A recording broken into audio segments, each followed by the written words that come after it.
Hey guys, I'm in the woods again. It's like the 26th of March, northern Wisconsin. It doesn't look like it, but it is spring.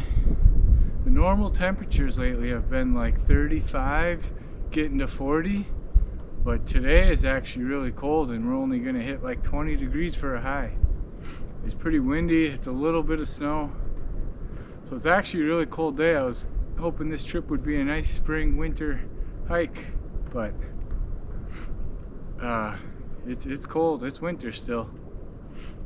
But anyway, this is an area I've been wanting to check out, so I'm gonna go a mile down the road here. This is an old 2-track road. I'm parked on the main forest road, just a couple hundred yards that way.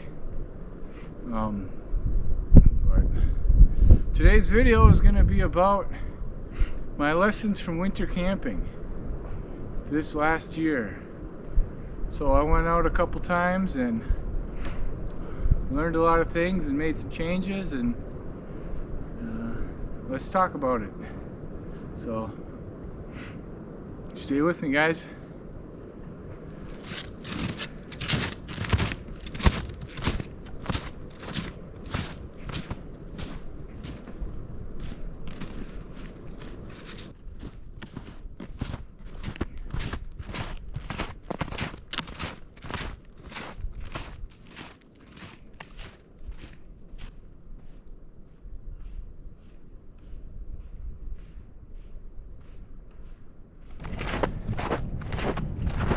Okay, the first thing I wanted to mention was just list all the gear I think you need. Just a quick list, and we'll get more into detail later in the video. But so winter camping, the gear you need. So a sled, you need a sled. Carry your weight, because you have so much more bulky things. Wearing a backpack and trying to walk through deep snow is difficult. So sled, right, a tarp. My shelters in the winter are just tarps. Tents are for keeping the bugs out. Tarps just kind of give you a little air pocket where you got a chance at staying warm. So my tarp, I wrap all my gear in my tarp and put that in my sled to keep my gear clean. You need a sleeping bag. If you only have like a summer bag, then you need a sleeping bag and a blanket and another blanket and then maybe another something. You need lots of warm layers for sleeping. I bring 2 sleeping pads, both of the ones that I own. An inflatable one that I use all year, and then I also have a foam one where I use both of them. Tools. You obviously always need a knife out in the woods, but an axe or a hatchet and a saw go a long way.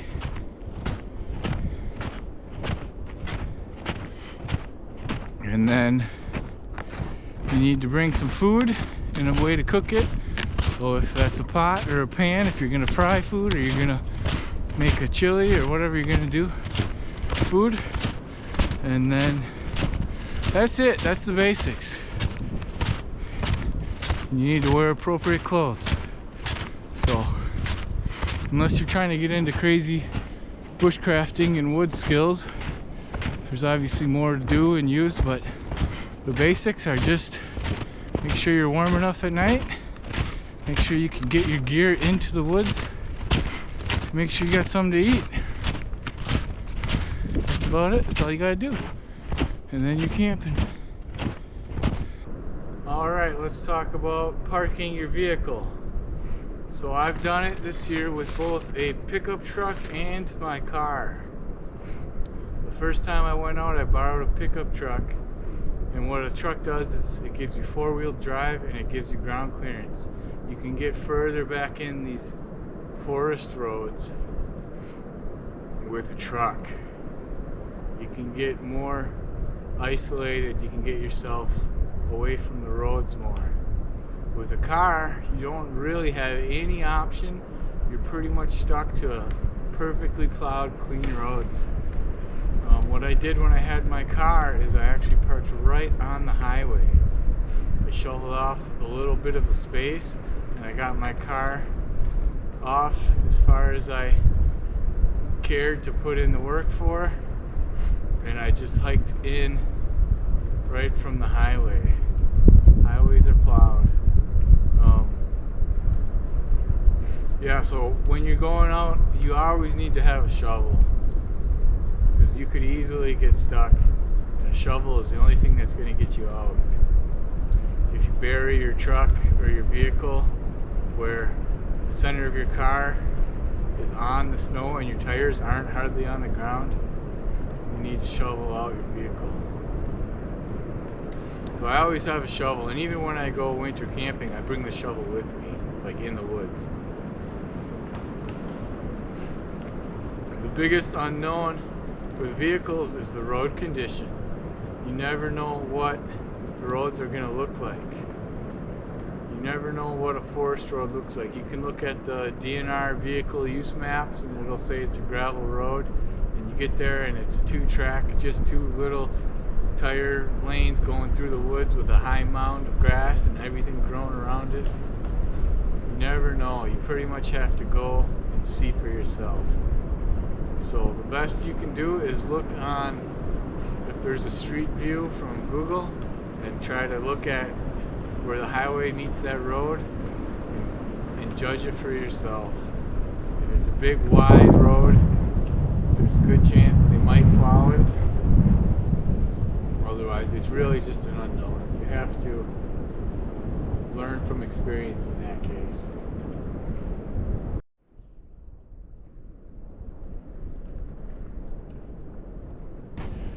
Next, let's talk about snowshoes. So, the amount of snow you need to use snowshoes, number one, is if you only have about a foot of snow, 12 inches, you can wear snowshoes, but you don't have to. Assuming you got nice big boots, you don't have to. I mean, it's hard walking either way. When you start getting into the 16-inch, 20-inch, 2 feet and more snow depth, that's when you really need snowshoes. There's different types of snowshoes. So the ones I got on here today are military surplus with like a basket mesh, a wire mesh, and then a lot of the common ones that people use have like a neoprene shoe, like it's a big one piece, you know, it's not a mesh. I don't know what you call it. Anyway, so those are the 2 main types. Bindings go a long way. The biggest issue I've always had with snowshoes is keeping them on your feet.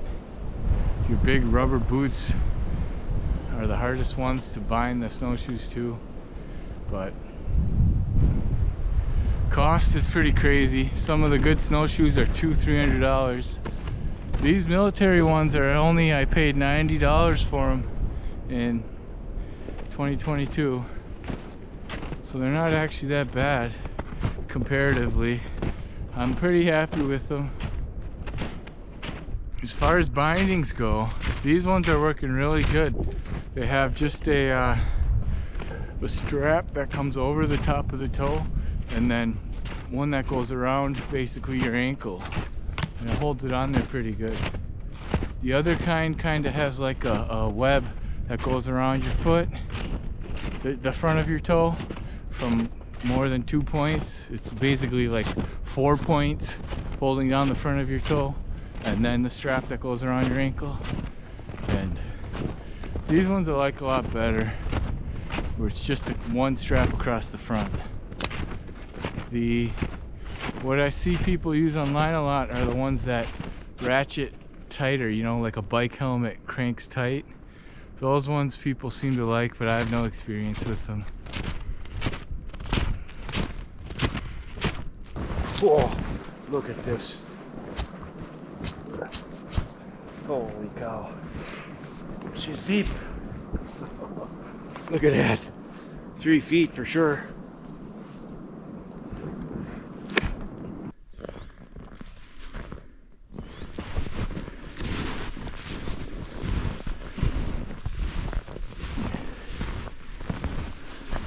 Oh, and the last thing I wanted to mention about snowshoes is it's tough to walk in them. I've always been looking for a solution. These new ones that I have helped me, but either way, it is very hard to walk in snowshoes. If you're not walking on a hard packed trail, if you're walking through actual powder snow through the forest, it's hard. Just keep that in mind. You can't hardly move your feet the way you're used to. You can't turn around. You're stepping on yourself. The lacings, the bindings are coming off your feet.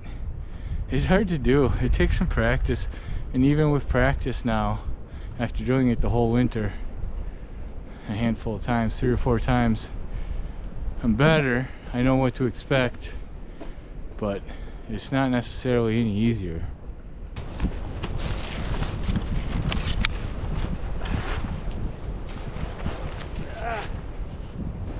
All right, next thing up is sleds. The first thing you want to do is, the best thing you can do is use a toboggan that costs $200, and it's 5 to 7 feet long, or even longer if you're doing big treks. But what I did is I bought a $20 kids sled, and I looked around online. So what you want is a flat bottom. You don't want a rounded bottom. You want a flat bottom, steep sides, and you want the whole thing as narrow as you can get it. So I think the one I bought is like 20 inches wide, has a flat bottom, it's 4 feet long. And then I went home and drilled some holes along the top edges and ran some rope so I could lash the stuff in there. How to pack the sled is I lay my tarp out, and then I put all my gear in there and then roll the tarp around it and tie it with the lashings. So what I first did was put, the big heavy sleeping bag and blanket and some stuff in the sled, and then I had my big backpack and some of the others. And then later in the winter, what I progressed to is basically putting everything in the sled and carrying just a tiny fanny pack with just a few things in it. And what that does is it takes the weight off of you while you're walking. It is so hard to walk in the snow. You don't want to add 10, 20, 30 pounds to your body, to your footsteps. So I put everything I could in the sled. I had 2 duffel bags basically, where I put as much as I could in both of them, put them both in the sled, and then covered it up with the tarp. And then pulling the sled, a lot of people might tend to just throw a rope on it and just hold it with their hand and walk, but what I found is that's tough because your arm's behind you and it's not centered, it's off to one side. So what I did is I bought a cheap belt from a thrift store, and I had like a big carabiner, and I just put the belt around my outer clothes and hooked the carabiner on it, and then hooked that to the sled, and I just walked, and it basically held. I pulled it with my waist, and I didn't need to use my hands at all.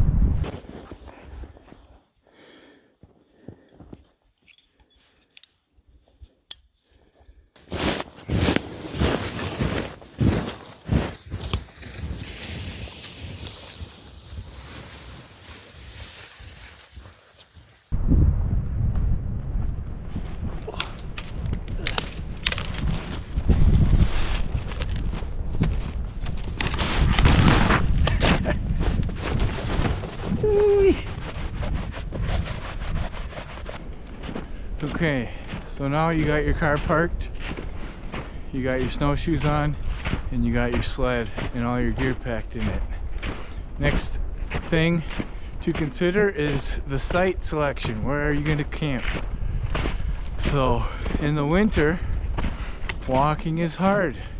You might be tempted to pick a place that's only a mile or only a kilometer, but that's a long way. You really only need to go a couple hundred yards and you'll be in the woods and you'll be in the winter. So the first time I went out, I was probably only 200 yards away from the truck into the woods. And then you want to consider your forest type. If you got hardwoods or if you got conifers. Hardwoods burn so much hotter, longer, cleaner. So if you can pick a spot that is hardwoods, that's a better option. You can pretty much tell the forest type if you can get a satellite image that is taken in the fall or in the winter. You can see where the conifers are and where the hardwoods are. So when you're walking around trying to pick your spot, the way I do it now is I'm looking for dead standing trees. Where I camp is based on the availability of firewood, because it's winter and I'm having a fire and I'm gonna keep it going and it's gonna keep me warm and it's gonna be my only comfort basically out in the woods in the winter when it's cold. So then when you pick a spot, you gotta kind of clear out where you're gonna put your shelter, and it's pretty tough. You almost have to dig down a little bit before you even decide, because the one time I set up and there ended up being like a big stump under the snow and I didn't know it and it was right in my way. I kind of had to move my shelter. I flipped it on the other side of the tree. First time I went out, I used a bunch of trees as poles in order to create a frame to put my tarp around. So here's the shelter. There's a ridge pole going across 2 trees, and then the tarp is 16 feet wide, but I only tied about 8 feet up to the ridge pole, and the other sides hang down. From where the tarp is tied off, there's a pole going down into the corner on both sides, and there's a pole going across the back to keep it tight. The side flaps have a pole tied to them just to weight them down, and then the excess here is rolled up and snow is piled up against the bottom sides. And then on the front, the tarp is pulled tight and pegged down. And I have a puck tied to the tarp, strung to a tree to lift the center up. But as I learned, it took me a long time to set that up, and what I did the last time out was just use trees as tie-off points. And then my shelter basically went up in 15 minutes as opposed to an hour or an hour and a half. That makes a big deal because the days are short. You don't have a ton of time, and you don't want to necessarily spend the whole day struggling, working, trying to get stuff figured out. You'd like to have some time where things are figured out, you're all situated, and then you can do whatever you want from there. The next thing I want to talk about is the fire. So there's a couple different options you have. The best thing you can do is find some hardwood. For me, in northern Wisconsin, that's maple. Maple's the best. Dead standing maple. The one trip I went out, I had nothing but conifer trees, and they just don't burn hot. They don't really create coals. I was not happy. I was not satisfied with it. You can have just a big fire pit where you just burn all your logs in like a star, or like a log cabin where you just pile them all in there. Or what I did the first time out was I had a Siberian log fire, and that worked very well. I had the right materials for it. I put in the right amount of preparation, and that was very enjoyable fire. That's what I would recommend. But again, it depends on what you got to work with. Gathering firewood is a big chore in the winter. The best thing that I can tell you for advice is to just cut off 8-foot sections of a dead standing tree and haul them back to camp. And this goes back to selecting an area that has firewood next to it. Don't pick an area and then go look for firewood. Look for firewood and then choose that as your area. So gathering it, it's a lot of work. So what I've done every time this year is basically just spend the whole day sawing logs into 2-foot sections or whatever. But what I'm gonna do in the future is just have big long pieces and burn them in half. Because you don't need to spend all that time chopping and even splitting with an axe. It's a lot of work to chop them up, split them down. It's better, I think, if I could just take a nice easy approach, have big chunks of firewood, burn them whole. You'll need more smaller stuff to get the fire going, but once you get it going, try to just burn logs. Look at those holes. That's a pileated woodpecker doing that. Big old holes. I used to think the woodpeckers were killing the tree, but now I understand that if the woodpeckers are pecking into the tree, it's because it's already infested with bugs and they're trying to get at those bugs. So if they're pecking holes in your trees, the tree's already gone, you just can't tell.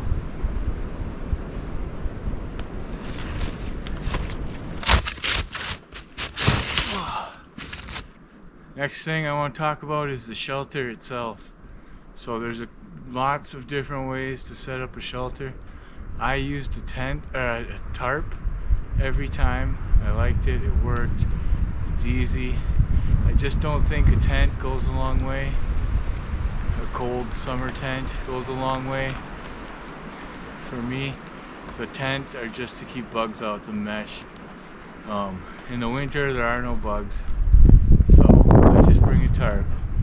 The first time I set it up, I made a pretty elaborate boxed in little area. It was a lot of work. It was a nice shelter and it was big. Big 12 by 16 tarp is what I used. There was a ton of space for me. Easily could have did 2 people. And then I went out again and I made the same tarp shelter and I ended up not staying in it though. But then the third time I went out, I used a smaller tarp, an 8 by 10 tarp, and didn't make it so elaborate. I just tied one end up to the tree and then the corners went down to the ground and I made a plow point is what it's called, and it's basically just a big triangle / diamond over the top of you. It's not like a walled in on all sides. So the weather wasn't bad, you know, it wasn't like windy, so the shelter was fine.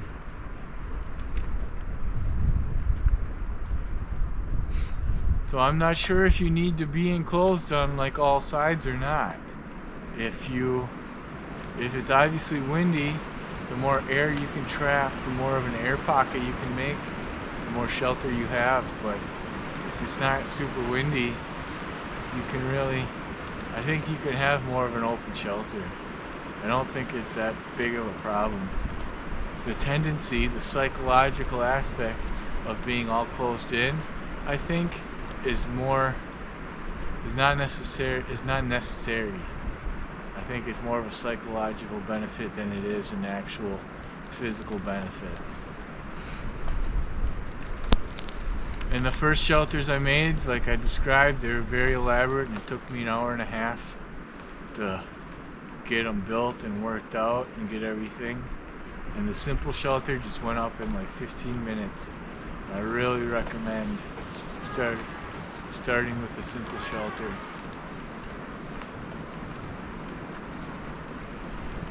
And then the other thing I wanted to mention is you might think your first impression might be to get to an area and then set up your shelter right away, but I think it's better to get to an area and get a fire going, and once we talk about water I'll elaborate more, but getting the fire going, getting a pot with snow melting to get some water, I think that's time better spent.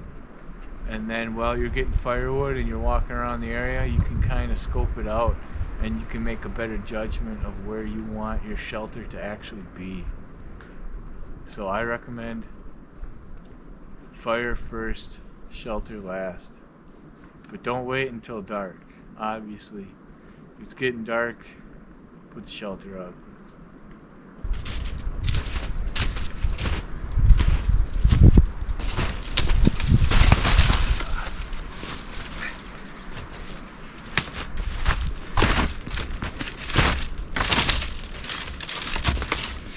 Okay, the next thing I want to talk about is clothing.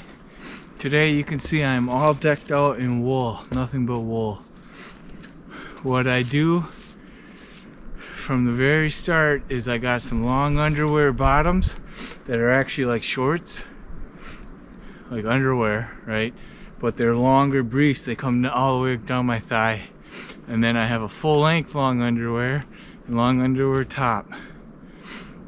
And then I wear my outdoor pants and my wool shirt. And on top of that, I have a thin, like, windbreaker raincoat that I use.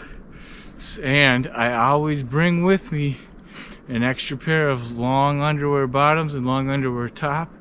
And I always brought a big, heavy, like another mid layer on the body from my coat.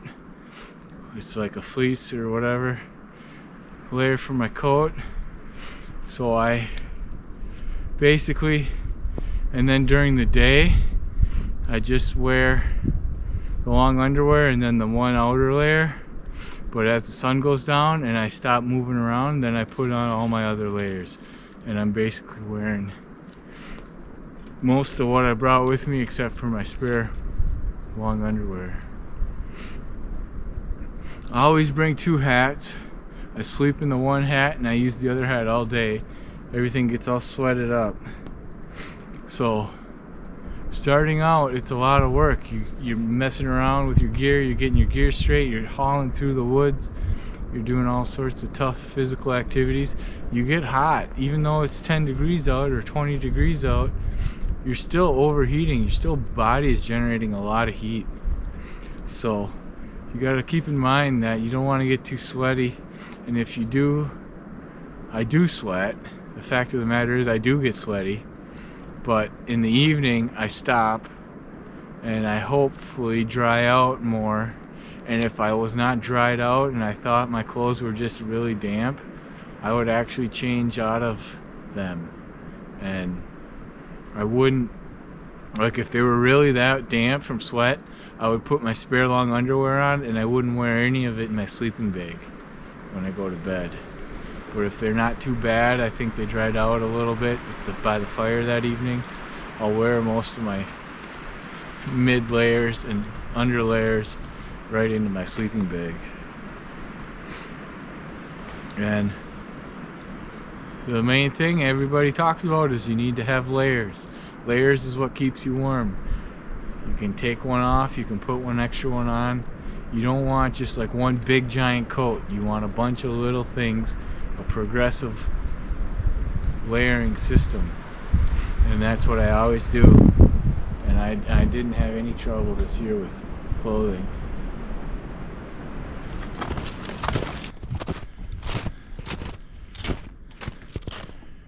Oh, there's a little bit of sun, a little bit of break in the clouds.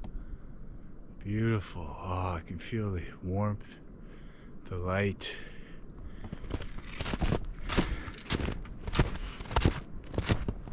Okay, I wanted to talk about water quick too. First time I went out, I brought a bunch of water. I didn't actually, I can't remember, I don't think I did any snow melting for water. I think I just brought like probably 3 liters or 4 liters in water bottles. The second time I went out, I bought a big bladder that holds like 6 liters of water, and I filled it up and just threw it in my sled. And the water is just so heavy. So then what I did, and that second time I went out, I ended up not even staying in the woods because of a bunch of issues. And there's no doubt that the weight in my gear was one of those issues. So what I did last time is I took 1 bottle, 1 liter of water, and my plan was as soon as I get to camp, make a fire and start melting snow and boiling it. And that's what I did. And I really liked it. Keep the weight down, melt snow.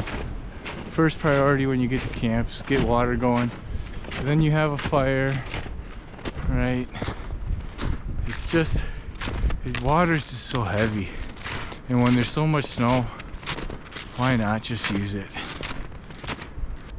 As far as lunch goes, so I usually go out for one night. So I'll leave my home in the morning early, drive to the woods, go spend the day in the woods, and then leave the next day.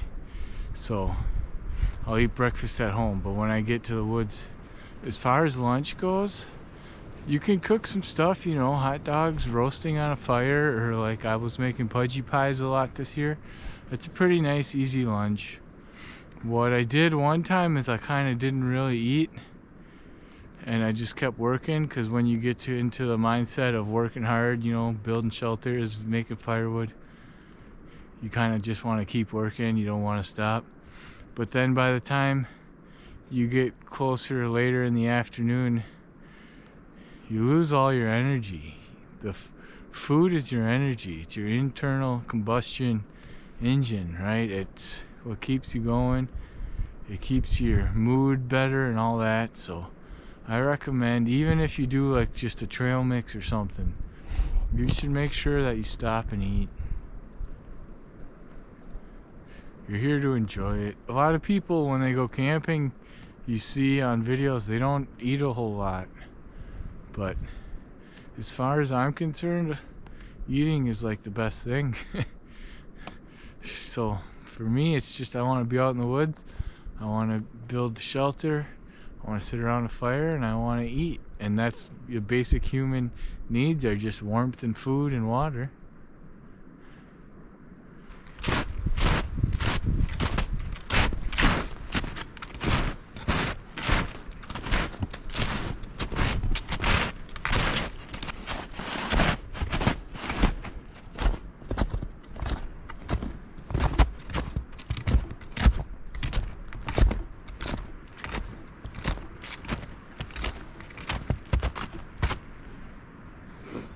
The river. Alright guys, I found my river. I'm super happy. This is what I was looking for.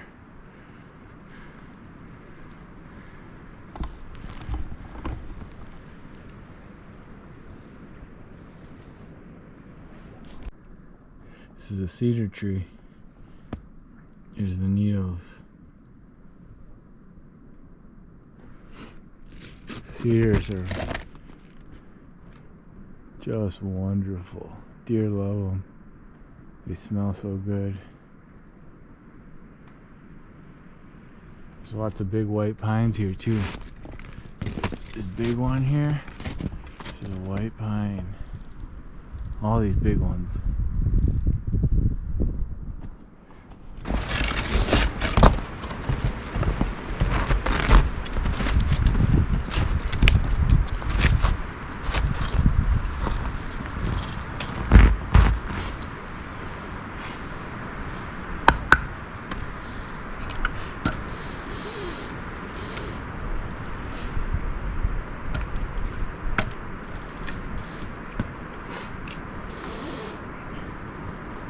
Okay, the next thing I wanted to talk about was dinner.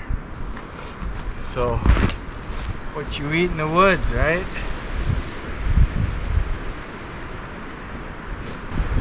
So I gotta say, my favorite thing that I ate was chili. A nice, hot, spicy, warm, liquid-based meal.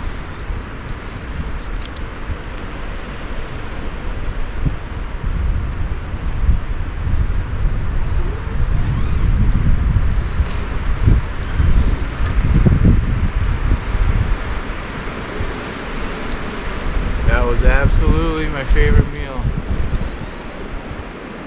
takes a long time, but that's part of the winter's experience. You make a little tripod, you hang your pot.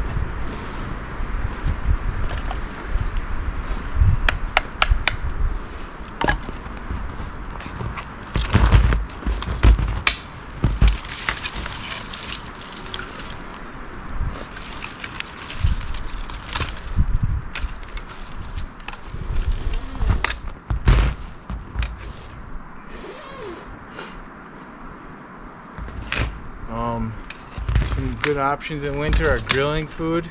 You bring a little grate and you just grill up something right on it, like a pork chop and beans I did once.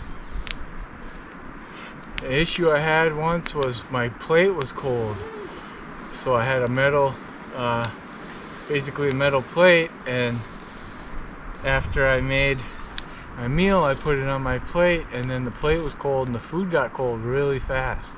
So one tip is to warm up your plates, or if you're using plastic, it's probably not such a drastic effect.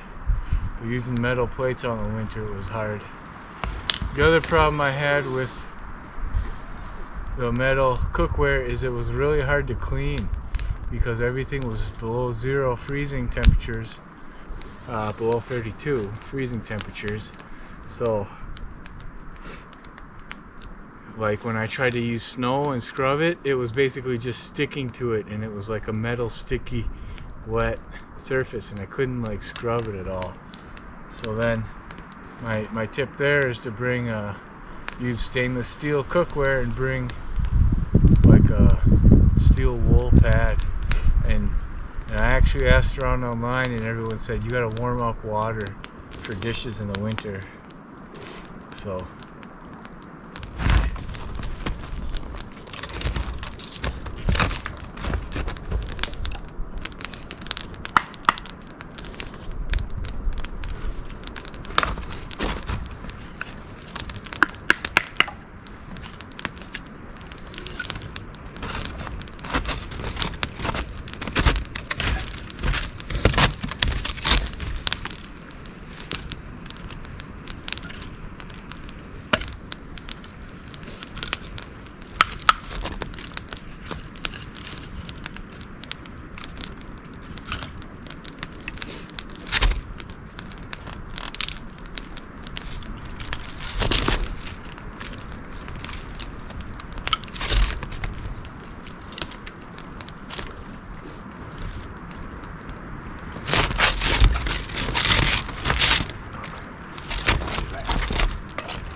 I wanted to test out this enamel plate and see if I could fry in it.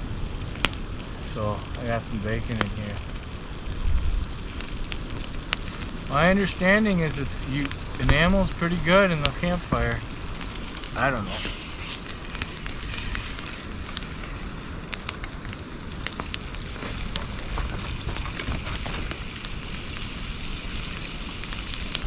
The next thing I wanted to talk about was the sleep system that I use.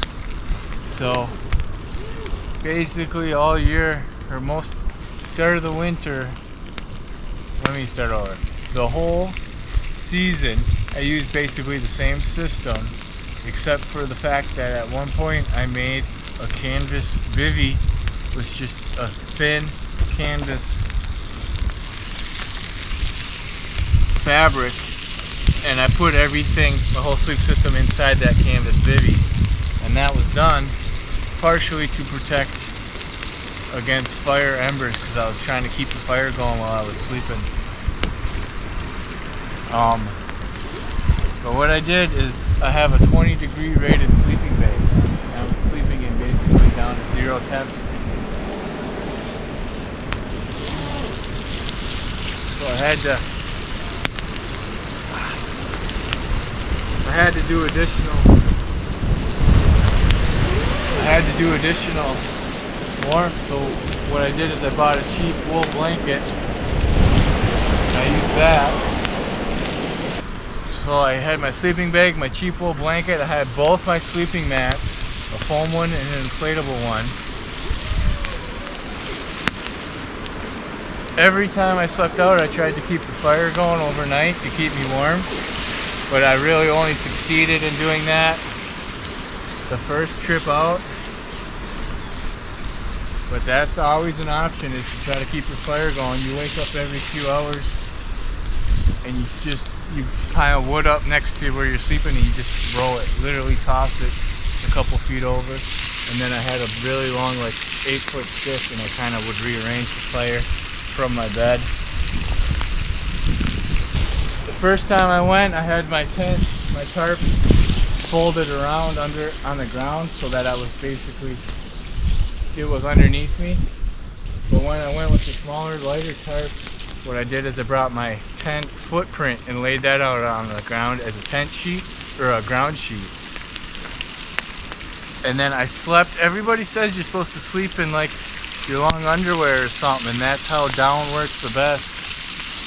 But it just makes it so much harder to get out of bed. So what I was doing was I was sleeping in my wool clothes, my wool pants, my wool shirt.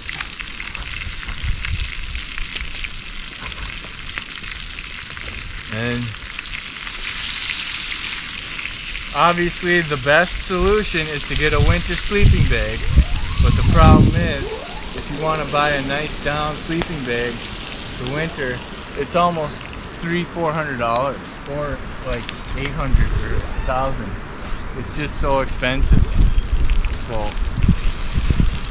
this year I wanted to just make it throughout the year without buying that, and now this whole spring, summer, fall, I'm going to try to save up, I think, and get a good winter sleeping bag.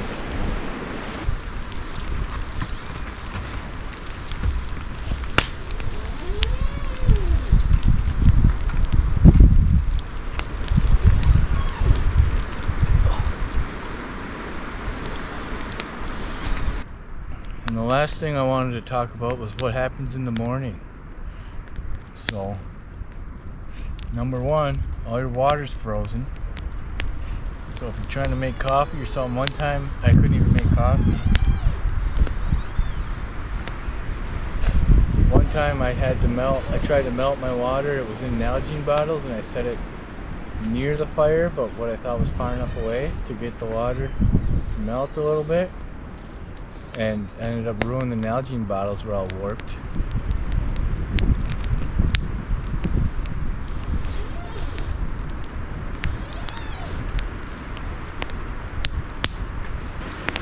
Yeah, so what I usually do when I'm camping is make coffee, and I'll make a little bit of something to eat.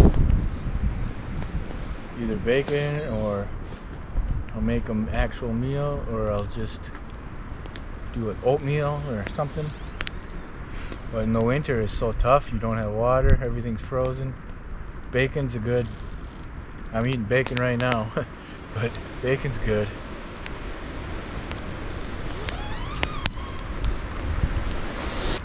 Usually when I wake up, I'm just kind of in the mentality that I want to just get out of there in the winter. It's just so much work. I'm usually warm enough. I'm not like freezing where I need to get to warmth, but the cold is hard on you. It's a lot of work, and packing up camp is a lot of work, and so I'm usually just in the get me out of here mentality and pack up and head out.